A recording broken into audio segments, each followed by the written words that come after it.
यवतमाल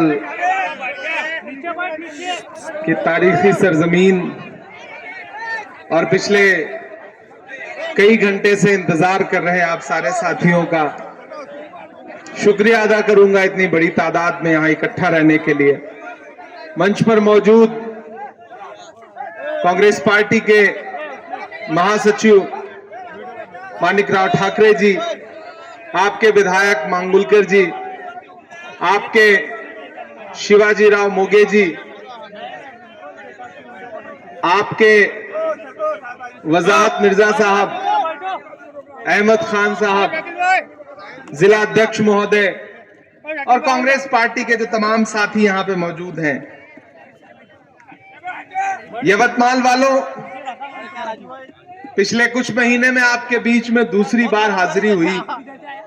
पिछले दिनों आया था जब आपकी बेटी, आपके परिवार की एक बिटिया ने यूपीएससी क्रैक किया था, तब उस दौरान उस बच्ची से मिलने के लिए आया था और आज दूसरी बार आपके बीच में आया हूं। आने वाली 2 तारीख को आपको नगर परिषद के जो चुनाव हैं उसमें एक बार फिर से तकरीबन 9 सालों बाद चुनाव हो रहा है, 8-9 साल बाद। और वो भी भाजपा का बस चलता तो चुनाव ना करवाती हो तो भला हो सुप्रीम कोर्ट का, कि सुप्रीम कोर्ट का डंडा चला तब सरकार को मजबूर होकर के इलेक्शन करवाना पड़ रहा है। अब जब इलेक्शन हो रहा है तो पूरी भाजपा सरकार अलग अलग तरह से साजिश करके इस इलेक्शन को अपने हक में करना चाहते हैं। मैं महाराष्ट्र के अलग अलग हिस्से से, अमरावती से होता हुआ यहां पहुंचा हूं। आगे अभी उमरखेड़ जाऊंगा, फिर बसमत जाऊंगा, कलपात्री जाऊंगा। मुसलसल सुबह से ही चल रहे हैं हम सारे लोग, और पूरे स्टेट में जाके ये महसूस हो रहा है कि लोग इस बात पर नाराज हैं मौजूदा सरकार से कि जिस तरह से जमहूरियत को लूटने की कोशिश की जा रही है, जिस तरह से असेंबली के इलेक्शन में छीन करके चोरी की सरकार बना ली गई। इस बार आवाम बेदार है। टूटने और बिखरने का चलन मांग लिया। हमने हालात से शीशे का बदन मांग लिया। टूटने और बिखरने का चलन मांग लिया, हमने हालात से शीशे का बदन मांग लिया। हम भी खड़े थे तकदीर के दरवाजे पर, लोग दौलत पे गिरे, हमने वतन मांग लिया। यहां कांग्रेस पार्टी की प्रत्याशी प्रियंका मोगे जी हैं और बाकी जो नगर सेवक के चुनाव लड़ रहे हैं वो सारे साथी यहां पे मौजूद हैं। हमारे डिपार्टमेंट से जुड़े हुए जावेद अंसारी भी हैं, बाकी साथी भी हैं। मैं आपसे 2 बातें कहने के लिए आया हूं साथियों, कि इस देश में कांग्रेस पार्टी जो लड़ाई लड़ रही है वो यकीनन बहुत मुश्किल लड़ाई है। और हम सारे लोग यहां अगली सफों में कांग्रेस पार्टी के कई दिल्ली के दिग्गज नेता बैठे हुए हैं। मानिकराव जी बैठे हैं। तेलंगाना की सरकार जिस समय बनी उस समय आप वहां पे प्रभारी हुआ करते थे। तो इस वक्त की जो सियासत है हिंदुस्तान की, यवतमाल पढ़े लिखे लोगों का शहर है, दानिश्वर लोगों का शहर है। आपके यहां से उठी आवाज पूरे देश में असर रखती है। यकीनन आज के दौर में लड़ाई बड़ी मुश्किल है, लेकिन एक आदमी अकेला खड़ा है पूरे सिस्टम के खिलाफ, और वो कह रहा है कि 1 नहीं 100 इलेक्शन हार जाऊं, लेकिन कभी भी नफरत की राजनीति की बुनियाद पर वोट नहीं मांगूंगा। मैंने अपनी जिंदगी में इतना उसूल का पक्का आदमी नहीं देखा है जितना उसूल के पक्के आदमी राहुल गांधी हैं। और भाजपा जानती है कि नरेंद्र मोदी को गद्दी से कोई हटा सकता है तो उस ताकत का नाम राहुल गांधी है, उस ताकत का नाम कांग्रेस पार्टी है। ऐसे में आप लोगों की जिम्मेदारी यह बनती है साथियों कि जब राहुल गांधी एक बहुत बड़ी लड़ाई लड़ रहे हो तो ये जो छोटी छोटी लड़ाइयां हैं, यहां पर आपको राहुल गांधी को मजबूत करना पड़ेगा, कांग्रेस पार्टी को मजबूत करना पड़ेगा। ये नगर परिषद के चुनाव हो, नगर पंचायत के चुनाव हो, महानगर पालिका के चुनाव हो, ये डायरेक्ट तो सरकार बनाते बिगाड़ते नहीं है, लेकिन यहां से जो माहौल बनता है वो पूरे सूबे पे, पूरे देश पे असर रखता है। इसलिए भी मैं आपसे कहने आया हूं कि 8 साल बाद, 9 साल बाद मौका आया है और आपके बीच में प्रियंका मोघे जी कैंडिडेट बन के आपके सामने है। कांग्रेस पार्टी के नगर सेवक के बाकी कैंडिडेट हैं। अगर आप साथियों ने छोटा चुनाव समझ करके किसी इधर उधर के मुद्दे में नहीं फंसे, जो कैमरामैन साथी हैं वो चचा को देखने दें। चचा नजर आ जाऊंगा मैं, आप मुतमईन होके बैठे। अगर आपने ये जो फालतू की बातें सियासत में, नफरत वाली बातें सियासत में, भाजपा के लोग आएंगे ऐसा ऐसा भाषण देंगे, ऐसा ऐसा भाषण देंगे। मैं अमरावती में था, वहां की एक हारी हुई सांसद है, वो तो ऐसी जबान बोलती हैं कि उसे दोहराया भी नहीं जा सकता है।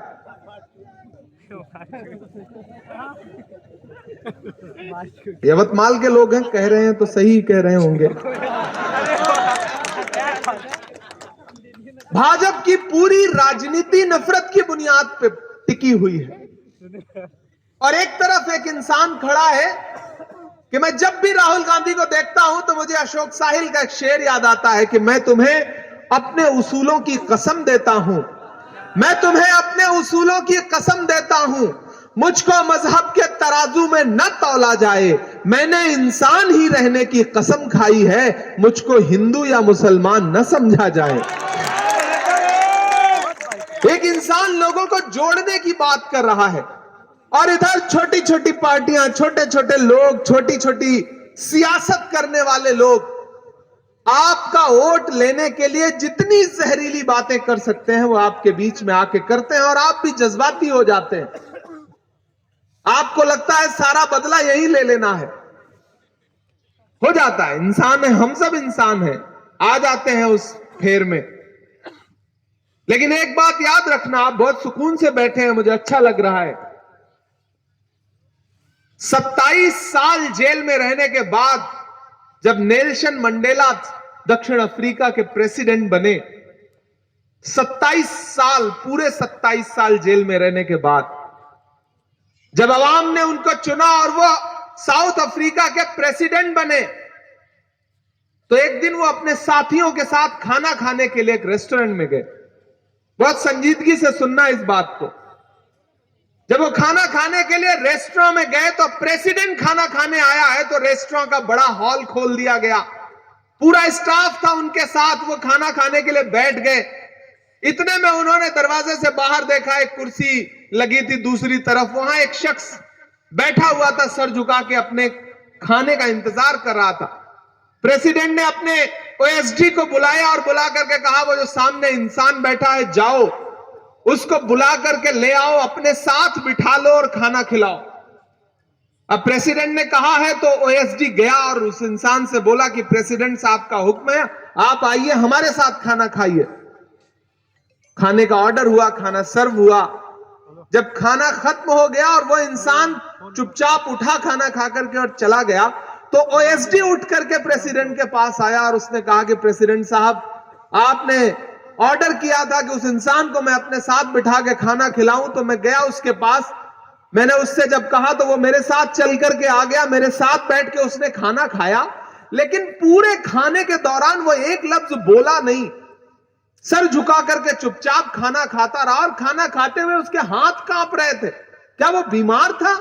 क्या आप उसे जानते थे? तो नेल्सन मंडेला ने कहा कि हां, मैं उसे जानता हूं, मैं 27 साल जिस जेल में कैदी था, ये उस जेल का जेलर था, और जब ये मुझे टॉर्चर करता था और मैं पानी मांगता था तो ये मेरे ऊपर पेशाब करता था। आज मैं प्रेसिडेंट बन गया हूं और जब ये सामने पड़ा तो इसलिए कांप रहा था कि इसे डर था कि कहीं मैं इससे उसी तरह से बदला ना लूं। लेकिन मेरा मानना है कि नफरत का बदला नफरत से नहीं लिया जा सकता, नफरत का बदला मोहब्बत से लिया जा सकता है। यवतमाल वालों, ये इलेक्शन कहने के लिए छोटा इलेक्शन है, लेकिन इस इलेक्शन की गूंज बहुत दूर तक जाएगी, इस इलेक्शन की धमक बहुत दूर तक जाएगी।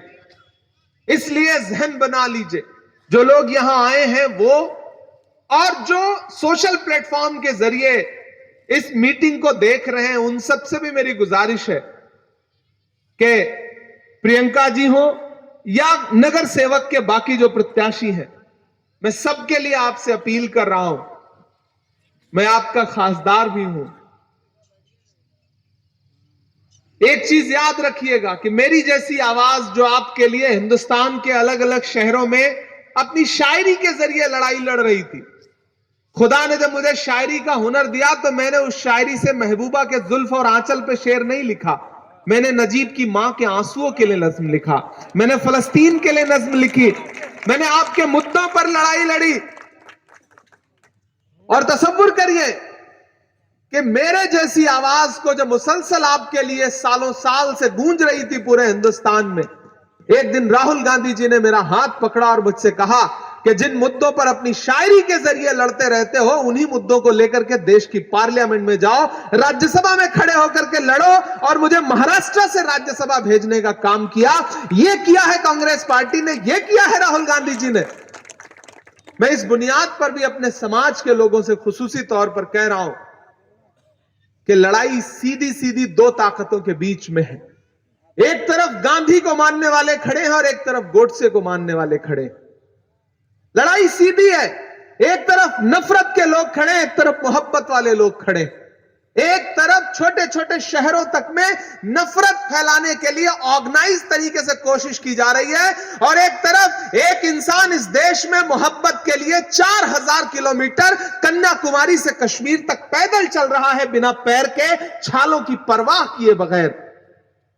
तो फिर हमारा आपका फर्ज क्या है? मैं इस छोटे से इलेक्शन में, मैं बाहर था, मैं अबू धाबी में था कल, मैंने सोचा मैं नहीं जाऊंगा, मैं लगातार सफर में था तो बहुत थका हुआ था। लेकिन फिर मुझे लगा कि यार आने वाले 20 साल बाद जब मेरी नस्लें पूछेंगी कि जब मुल्क में नफरत फैलाई जा रही थी, छोटे छोटे इलेक्शन में भी सरकारी एजेंसियों का दुरुपयोग किया जा रहा था, सरकार पूरी ताकत झोंक दे रही थी, ऐसे समय में इमरान तुम कहां थे? तब मैं अपनी आने वाली नस्लों से आंख मिला के कह सकूंगा कि मैं उस वक्त कभी अचलपुर तो कभी दरियापुर तो कभी यवतमाल तो कभी उमरखेड़ तो कभी बसमत, कभी पाथरी, मैं घर नहीं बैठा था। मेरी जितनी ताकत थी उस ताकत की बुनियाद पर, अपनी आवाज की बुनियाद पर लोगों के बीच में जा रहा था और उन्हें बेदार करने की कोशिश कर रहा था। इसलिए भी साथियों आपसे अपील करूंगा कि मैंने देखा है राहुल गांधी के पैर के छाले, मोगे जी हो, मानिक राव जी हो, वजाहत साहब हो, अहमद हो, हम सबने देखा है राहुल गांधी को 4000 किलोमीटर पैदल चलते हुए। जब मैं उनके साथ चलता था तो लोग मीडिया के मुझसे कहते थे कि इमरान साहब आप सांसद बाद में हैं, शायर पहले हैं, क्या कहेंगे, राहुल गांधी के साथ चल रहे हैं। तब मैं कहता था कि जो हर जालिम से टकराएगी वो आंधी बनाऊंगा, जो हर जालिम से टकराएगी वो आंधी बनाऊंगा, नए अंग्रेज आए हैं, नया गांधी बनाऊंगा। हम एक बड़ी लड़ाई लड़ रहे हैं, कुछ जगहों पे हारे होंगे वो अलग बात है, लेकिन हमने हिम्मत नहीं हारी है। हमें पता है कि महाराष्ट्र का इलेक्शन, असेंबली का इलेक्शन जीती नहीं है, चोरी करके, लूट करके सरकार बनाया है भाजपा ने। इसलिए मेरे भाई हर जगह वो यही काम कर रहे हैं, इसमें कोई दो राय नहीं। बेदार होना पड़ेगा, एक एक आदमी को मोहब्बत की बुनियाद पर उस इंसान के साथ खड़ा होना पड़ेगा जिसका नाम राहुल गांधी है, वरना हम इस लड़ाई में कमजोर पड़ जाएंगे।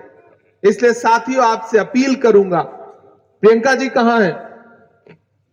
आप आइए, मैं अपनी इस बहन के लिए आपके बीच में आया हूं और दामन फैला के आपसे गुजारिश कर रहा हूं कि आप 2 तारीख को अपना एक एक वोट लेकर के बूथ पर जाइए और हाथ के पंजे के सामने वाला बटन दबा करके बहन को जिताइए, और जो भी नगर सेवक के प्रत्याशी हैं उन सबको जिताइए।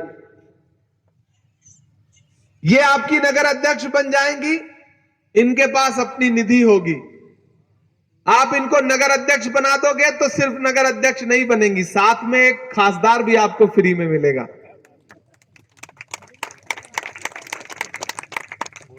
और यवतमाल वालों, आपसे मेरा एक जज्बाती और एक रूहानी रिश्ता है। मैं उस रिश्ते की बुनियाद पर आपके साथ हमेशा खड़ा मिलूंगा, ये आपको भरोसा दिलाता हूं। तो इसलिए ज्यादा तकरीर नहीं करूंगा, क्योंकि मुसलसल सफर कर रहा हूं और आगे अभी 2 सभाओं में और पहुंचना है और 1.5 घंटे का सफर भी है, वो सफर करते हुए पहुंचना है। इसलिए मेरी आप सबसे गुजारिश है कि हाँ, नज्म भी सुना दूंगा, बिना नज्म सुनाए नहीं जाऊंगा। मैं जानता हूं आप जाने नहीं देंगे। ये भाजपा वालों के झांसे में तो बिल्कुल मत आइएगा। याद है ना 2014 में इनका नारा, बहुत हुई महंगाई की मार अब की बार मोदी सरकार। अब तो मैं पार्लियामेंट में खड़ा होकर पूछता हूं, यही नारा दिया था मोदी जी आपने? अरे आप लोगों को तो शर्म आनी चाहिए, आपने तो आज कफन तक पर जीएसटी लगा दिया। आप किस मुंह से महंगाई की बात करते हैं? भाइयों बहनों, देश के खजाने की चाबी मुझे सौंप दो, मैं देश नहीं लूटने दूंगा, चौकीदारी करूंगा, यही कहते थे ना। अब मैं उनसे पूछता हूं कि कहां सोया है चौकीदार? आप थक तो नहीं गए? बिल्कुल नहीं थके हैं ना? कहां सोया है चौकीदार, कहां सोया है चौकीदार? विजय माल्या नाक के नीचे से हो गया फरार। कहां सोया है चौकीदार, कहां सोया है चौकीदार? के चाय बेचने वाला पूरा भारत बेच रहा है, इसी काम में हासिल उसे महारत बेच रहा है। कि रेल बिक गई, तेल बिक गया, बिका हवाई अड्डा, सब कुछ बिकता देख के खुश हैं अपने जेपी नड्डा। कि जनता महंगाई की मारी करती हाहाकार। कहां सोया है चौकीदार, कहां सोया है चौकीदार? 2 दिसंबर अपना एक एक वोट लेकर के बहन प्रियंका मोघे जी और हमारे जो भी कॉरपोरेशन में नगर सेवक के उम्मीदवार हैं वो आगे आ जाएं। आप सब भी आ जाइए। टोटल कितने लोग हैं? सब साथियों के लिए मैं आपसे अपील करूंगा कि कुछ और मत सोचिए, कुछ और मत देखिए, बस एक चीज जहन में रखिए कि आप तो वो लोग हैं ना जो इस बात पर यकीन रखते हैं कि मजदूर का पसीना सूखने से पहले उसकी मजदूरी उसे दे दी जाए। रखते हैं या नहीं रखते हैं? मैं रखता हूं इस बात पर ईमान के मजदूर का पसीना सूखने से पहले उसकी मजदूरी उसे दे दी जाए। तो यवतमाल वालों, मैंने देखा है 4000 किलोमीटर पैदल चलते हुए राहुल गांधी को, अब तक ना उनके पैर के छाले सूखे हैं ना माथे का पसीना। मैं आपसे राहुल गांधी की मजदूरी मांगने के लिए आया हूं और वो मजदूरी ये है कि उन्होंने प्रियंका मोघे जी के साथ नगर सेवक के जो बाकी उम्मीदवार हैं उनको कांग्रेस पार्टी का अधिकृत प्रत्याशी बना के, उम्मीदवार बना के आपके बीच में भेजा है। मैं आपको भरोसा दिलाता हूं, आप हमारा पैनल जितवाइए, हमारी नगर अध्यक्ष जितवाइए, यवतमाल को फंड की कमी नहीं होगी, इनकी निधि रहेगी, साथ में खासदार की निधि की भी जो जरूरत पड़ेगी यवतमाल के लिए। बदन में जो भी लहू है तेरी अमानत है, जहां जहां हो जरूरत वसूल कर लेना। बहुत शुक्रिया, बहुत मोहब्बत, बहुत मोहब्बत।